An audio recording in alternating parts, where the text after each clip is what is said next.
Okay बेटा, आगे continue करते हैं। यहाँ पे मैंने नॉर्मल सॉल्ट के बारे में पढ़ा रही थी आपको। नॉर्मल सॉल्ट की डेफिनेशन देती है, normal salt are a salt form by a complete replacement of ionisable hydrogen atom of an acid by a metallic or ammonium ion. तो आई थिंक मैंने इस डेफिनेशन से ज़्यादा बेटर आपको थोड़ा सा समझा दिया कि इसमें आपको कहीं पर भी हाइड्रोजन आयन नहीं नजर आएगा, क्योंकि वो कंप्लीटली डिसॉल्व हो चुका है, ये डिसोसिएट हो चुका है। तो यहाँ पे जितने भी आपको दिखाई दे रही है एग्जाम्पल, ये कंप्लीट रिप्लेसमेंट के एग्जाम्पल है। एसिडिक में डेफिनेशन फिर वही बन के आती है बेटा, लेकिन यहाँ पे क्या होगा, acid salt ionise in water solution to give. ये अगर आप एसिड जो सॉल्ट होते हैं इनको अगर आप पानी में डिसॉल्व करेंगे तो ये हाइड्रोनियम आयन की प्रोडक्शन करेगा, तो इसको हम लोग एसिड सॉल्ट के नाम से जानते हैं। दूसरा हमारे पास है बेसिक सॉल्ट। बेसिक सॉल्ट वही है, इसमें भी आपके पास क्या होता है बेटा, ये आपके सेम वही होगा कि आपका किसी डाई बेसिक ट्राई बेसिक को ले लिया जाएगा और उसको एसिड के साथ रिएक्ट कराया जाएगा, तो वो किसकी फॉर्मेशन करेगा, बेसिक सॉल्ट की फॉर्मेशन करेगा। ठीक है, ये हमारे पास हो गया। इसके बाद हमारे पास आता है method of preparation. How can you prepare salt, किस तरीके से प्रिपेयर करेंगे। तो फर्स्ट वन है हमारे पास डायरेक्ट कम्बिनेशन। पहला ले लेते हैं हम लोग direct combination. How can you prepare salt, first one है डायरेक्ट कम्बिनेशन। पहला है डायरेक्ट कम्बिनेशन, सीधे कंबाइन कर देंगे और हम लोग क्या बना देंगे, किसी दो एलिमेंट को कंबाइन करके सॉल्ट बना लेते हैं। जैसे हमने ले लिया iron plus chlorine give rise to FeCl3। ठीक है, दूसरे नंबर पे हो जाता है, इसको कहते हैं डायरेक्ट कम्बिनेशन। किसी भी दो हम एलिमेंट को ले लेते हैं और देखो इनमें सॉल्ट बना दिया। ठीक है, तो इसको कहा जाता है डायरेक्ट कम्बिनेशन। दूसरा है सिंपल डिस्प्लेसमेंट। यहाँ पे आप क्या करेंगे, सीधे डिस्प्लेसमेंट करेंगे। किसका डिस्प्लेसमेंट करेंगे, हम यहाँ पे ले लेंगे सिंपल डिस्प्लेसमेंट। जैसे एक्टिव मेटल जिंक ले लिया हमने, उसमें H2SO4 मिलाया है, तो हम जानते हैं ZnSO4 की फॉर्मेशन करेगा प्लस हाइड्रोजन गैसेस में से बाहर निकलेगी, तो सिंपल डिस्प्लेसमेंट हो गया। थर्ड दे रखा है हमारे पास डिकम्पोजिशन। अब बेटा डिकम्पोजिशन कई तरीके की होती है बेटा, डिकम्पोजिशन कई तरीके की होती है, जैसे कई तरीकों कई अलग अलग कंपाउंड को किया जाता है। तो यहाँ पे आपके पास 4 तरीके से दिया गया है, कार्बोनेट को डिकम्पोज, बाइकार्बोनेट को डिकम्पोज, सल्फाइड को, सल्फाइड को। तो इन चारों को अलग अलग डिकम्पोज किया गया। मैं इस हर का एक एक एग्जाम्पल ले रही हूँ। फर्स्ट वन लेती हूँ मैं हाइड्रोजन कार्बोनेट का, तो मैं एग्जाम्पल ले लेती हूँ NaHCO3। हाइड्रोजन कार्बोनेट को अगर मैं डिकम्पोज करने लगूँ HCl के साथ, क्योंकि बेस है ये एसिड है, बेस है ये एसिड है, तो ये बनाएगा हमारे पास salt plus water.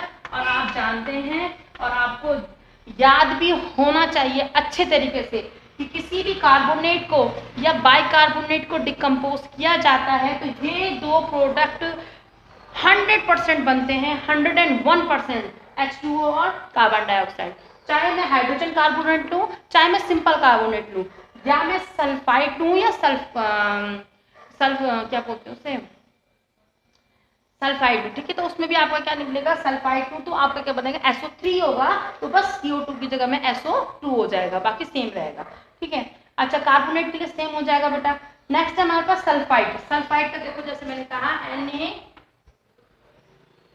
Na2Na2SO3 plus HCl कर देते हैं ऐसे भी, तो ये बनाएगा same NaCl plus water plus sulphur dioxide. अब ये तो मैंने लिया sulphide, now I am taking sulphide. अब हम लेंगे एग्जांपल सल्फाइड का। सल्फाइड जैसे हमने ले लिया K2S, पोटेशियम सल्फाइड को रिएक्ट कराते हैं H2SO4 के साथ, तो ये बनाएगा K2SO4 प्लस H2S। क्योंकि कहा था ना मैंने आपको कल पुराने उस नंबर वीडियो में बताया था कि अगर सल्फाइड होगा तो H2S गैस का निकलना तो बनता है, 100% निकलती है। ठीक है, उसके बाद न्यूट्रलाइजिंग लिखा हुआ है, तो ये मैं नहीं बता रही हूँ, यहाँ पे आपको पता होना चाहिए कि न्यूट्रलाइजिंग मतलब आपका एसिड और बेस को किसी को भी ले लिया जाता है और सॉल्ट की फॉर्मेशन और वाटर की फॉर्मेशन होती है, वो न्यूट्रलाइजिंग में आ गया। ठीक है, इसके बाद हमारे पास दे रखा है by the action of alkali. Alkali के साथ रिएक्शन कराई गई है, थोड़ा सा अलग से है, थोड़ा इंपॉर्टेंट भी है, क्योंकि रिएक्शन कंप्लीट करने के लिए आता है तो ये आएंगे बेटा। एल्कली के साथ करते हैं, देखो जैसे एग्जांपल दे रखा है जिंक प्लस एल्कली से NaOH, तो ये बनाएगा आपके पास Na2 ZnO2 प्लस हाइड्रोजन। ठीक है, आप एक बात थोड़ा सा ध्यान रखेंगे,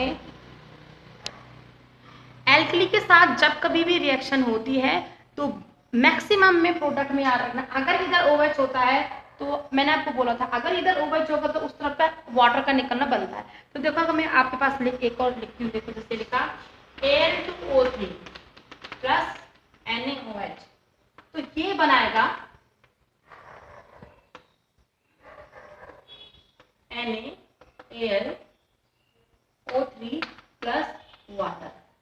अब मैं आपको जरा रिएक्शनों को थोड़ा सा लर्न करना सिखाती हूँ, थोड़ा सा आपको थोड़ा दिमाग को थोड़ा खोलते हैं, थोड़ा सा एक्टिव से हम देखते हैं यहाँ पर, या कह लो वो जो शॉर्टकट मेथड होता है ना, वो शॉर्टकट मेथड यहाँ पे अप्लाई करते हैं। देखो अगर आप NaOH को किसी सिंपल एक एलिमेंट के साथ करोगे तो वो हाइड्रोजन गैस को बाहर निकालेगा।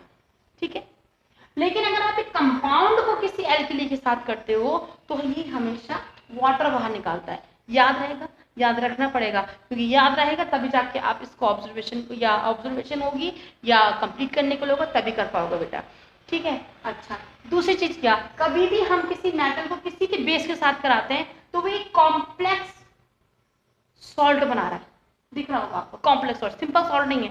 यहाँ पे देखो Na और जो मेटल, जो भी हमने ये मेटल लिया हुआ है, ये मेटल बीच में चला जाएगा, देखो ठीक, और ऑक्सीजन बाहर। सही, यहाँ पे भी है, और देखो सोडियम मेटल बीच में ऑक्सीजन, सोडियम मेटल फिर ऑक्सीजन आपका, इसी तरीके से सारे कंपाउंड बनेंगे। तो आपको थोड़ा सा कहते हैं थोड़ा दिमाग लगा करना हो। अगर सिंपल एक एलिमेंट है और एल्कली के साथ कर रहे हो तो हाइड्रोजन गैस निकलेगा, और अगर कंपाउंड कोई लिया है और उसको अगर आप NaOH के साथ कराते हो तो आपके पास जो गैस जो निकलेगा वो होगा वाटर। ठीक है, और इसी के साथ आपकी ये प्रिपरेशन थोड़ा सा कंप्लीट होती है। यहाँ पे सॉल्ट को तो फिर क्लासीफाई करते हैं, सॉल्ट को दो पार्ट में क्लासीफाई किया गया है। तो आपके पास दो तरीके की प्रिपरेशन है। अभी जो मैंने आपको सारी पढ़ाई है ये सारी प्रिपरेशन सॉल्युबल सॉल्ट की हैं, जो घुल जाते हैं, यानी अगर आप इन्हें डिजोल्व करने लगेंगे तो ये आसानी से डिजोल्व हो जाएंगे। दूसरे अब जो मैं पढ़ाने जा रही हूँ वो भी सॉल्ट है, लेकिन वो इनसॉल्युबल सॉल्ट है। ठीक है, तो अब हम इनसॉल्युबल सॉल्ट के लिए देखते हैं कि इनसॉल्युबल सॉल्ट के लिए कैसे होगा। यहाँ पे भी डायरेक्ट कॉम्बिनेशन होगा, पर आपको थोड़ा सा देखना होगा कि डिजोल्व होने वाले कौन से हैं और डिजोल्व होने वाले कौन से नहीं है। ठीक है, यहाँ पे हमारे पास डिजोल्व ना होने वाले बेसिकली जैसे लेड के साथ होंगे या कॉपर के साथ होते हैं, वो जो उनके जो सॉल्ट होते हैं वो बेसिकली डिजोल्व होने वाले नहीं होते हैं। ठीक है, तो अब हम इनसॉल्युबल सॉल्ट की प्रिपरेशन देखते हैं, इनसॉल्युबल सॉल्ट। ठीक है, तो फर्स्ट वन वही डायरेक्ट कॉम्बिनेशन मेथड है, डायरेक्ट कॉम्बिनेशन करेंगे। तो ये लिया मैंने लेड, ये लिया मैंने सल्फाइड और ये बना दिया PbS। ये जो सॉल्ट बना है ये डिसॉल्व नहीं होता है। ठीक है, उसके बाद एसिड ऑक्साइड को बेसिक ऑक्साइड के साथ दूसरे मेथड में एसिड ऑक्साइड बनते किसके हैं, शायद आपको याद होगा, नहीं याद है, हाँ ऐसे जवाब आया कि नहीं याद है, पर मैं बता देती हूँ। जो देखो बेसिक ऑक्साइड होते हैं, दो तरीके के ऑक्साइड्स होते हैं, एसिडिक और बेसिक। जो बेसिक ऑक्साइड होते हैं वो मेटल बनाते हैं, जो एसिडिक ऑक्साइड होते हैं वो आपके नॉन मेटल बनाते हैं। तो हम दोनों ही ले लेते हैं, एक मेटल का ले लेते हैं, एक नॉन मेटल का ले लेते हैं। तो ये रहा मेटल का ऑक्साइड और ले लेते हैं नॉन मेटल का ऑक्साइड। तो इसने जो बनाना है वो बनाएगा CaCO3, कैल्शियम कार्बोनेट, और calcium carbonate is not dissolve in water. ठीक, नेक्स्ट है हमारे पास बाय द आई थिंक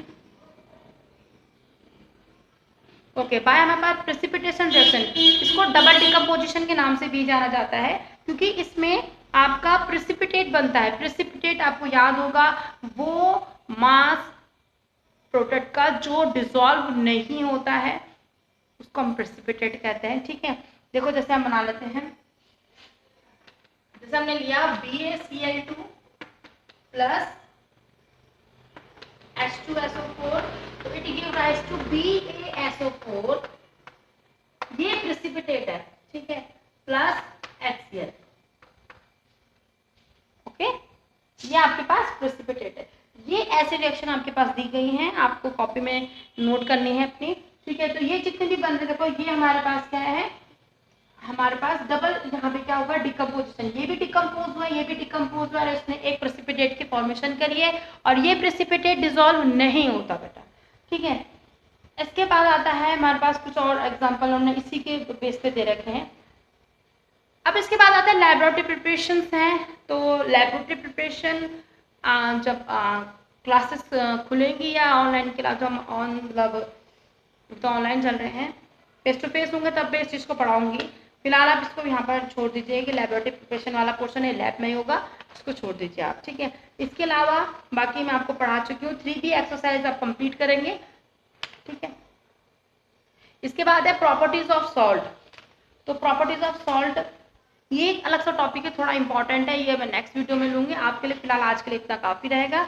आप एक और इन्फॉर्मेशन आप लोगों को देनी थी बेटा कि आपकी सैटरडे को अब स्कूल में कॉपियाँ जमा होंगी कॉपी चेक करने के लिए। तो आप या तो स्कूल में जमा करा दें या आप घर में जो है जो टीचर के पास जा सकते हैं, अगर आप जा सकते हैं तो वहाँ जमा करा, उनसे चेक करा लीजिए।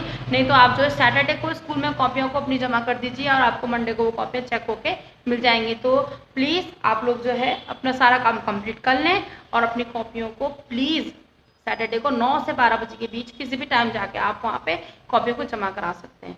ओके बेटा। और कोई प्रॉब्लम हो, कुछ समझ में ना आ रहा हो, अभी तक तो मुझे लग रहा है सबको समझ में आ रहा है। किसी ने एसिड के बारे में भी नहीं पूछा, किसी ने बेसिस के बारे में भी नहीं पूछा, किसी ने मैंने सॉल्ट का वीडियो बना दिया। तो सॉल्ट का वीडियो आप देख लें, और अगर कोई प्रॉब्लम हो और जो नहीं देख रहे हैं उनको बता दें कि प्लीज़ आप देख लें, वीडियो देख लें और फिर उसके बाद एक्सरसाइज कंप्लीट कर लें। एक्सरसाइज में कोई प्रॉब्लम होती है तो पर्टिकुलर क्वेश्चन का नंबर डाल के आप मुझसे पूछ लें कि मैम ये क्वेश्चन किस तरीके से होगा, ठीक है। ओके, थैंक यू बेटा।